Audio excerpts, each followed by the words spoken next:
Michael Jackson का नाम सुना होगा, दुनिया का मशहूर तरीन बंदा है। उसने डॉक्टर्स रखे थे। उसने कहा मैंने सुना है 70-80 साल के बाद बंदा फौत हो जाता है, इससे ज़्यादा बहुत कम है, बहुत कम है। 50 साल 40 साल 45 साल 60 साल 70 साल 80 साल को तो कोई किस्मत वाला ही पहुंचता है ना। हाँ, उम्रें कम हो गई। माइकल जैक्सन ने सुना कि मैंने सुना है कि 50 60 70 साल तक बंदा जिंदा रहता है, उसके बाद उसकी डेथ हो जाती है, तो मैंने 150 साल तक जिंदा रहना है। उसने ये सोचा। उसने क्या किया, बड़े बड़े लंबी स्टोरी है, इन शॉर्ट मैंने जो एक दो बातें अर्ज करनी है उसमें से।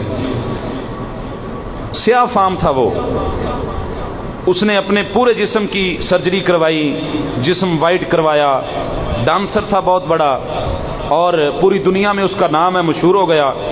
उसने कहा मैंने शोहरत भी हासिल करनी है, मशहूर भी हो गया पूरी दुनिया में माइकल जैक्सन, और अमीर तरीन बंदा था दुनिया का, बड़ा पैसा था उसके पास।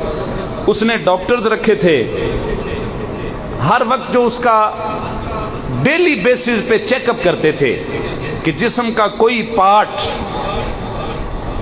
उसमें कोई प्रॉब्लम तो नहीं है, कोई मसला तो नहीं है। और उसने ऐसे बंदे रखे हुए थे, उसने कहा अगर मेरी आंखें खराब हो गई तो तुमने मुझे आंखें डोनेशन करनी है, डोनेट करनी है, मैं तुम्हें पैसे दूंगा। और उन बंदों को मंथली पे करता था, माना उनको तनख्वाह देता था, तनख्वाह पे बंदे रखे हुए थे। डॉक्टर्स को भी तनख्वाहें देता था और बड़ी बड़ी ज्यादा तनख्वाहें देता था। डॉक्टर्स डेली बेसिस पे उसको चेक करते थे। वक्त आया, वक्त तो भाईजान मुकर्रर है, ये तो बाल ना आगे होना है ना पीछे होना है, हाँ वक्त तो आना ही आना है। उसने कहा मैंने 150 साल तक जिंदा रहना है, आंखें खराब हुई तो मुझे आंखें मिल जानी है, जिगर खराब हुआ तो मुझे जिगर मिल जाना है, पैसे दूंगा। अगर मेरे फेफड़े खराब हुए तो वो मुझे मिल जाने हैं। यानी पार्ट्स ऑफ बॉडी में कोई भी हिस्सा अगर खराब हुआ तो वो मुझे आपने देना है और उसका आपको चार्जेस मिल जाएंगे, पैसे मिल जाएंगे। उन्होंने कहा जी ठीक है।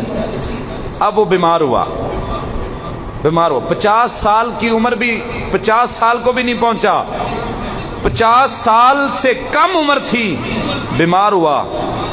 20 मिनट नहीं लगे, डॉक्टर आए, चेक किया, देखा आंखें काम छोड़ गईं, गुर्दा काम छोड़ गया, जिगर खून पंप करना छोड़ गया, आंखें जवाब दे गईं, कानों की समात ने सुनना छोड़ दिया, हाथों की उंगलियों ने हरकत करना छोड़ दी, उसके टांगों ने हरकत करना छोड़ दी, यहां तक के आखिरी सांस आ गए उसके।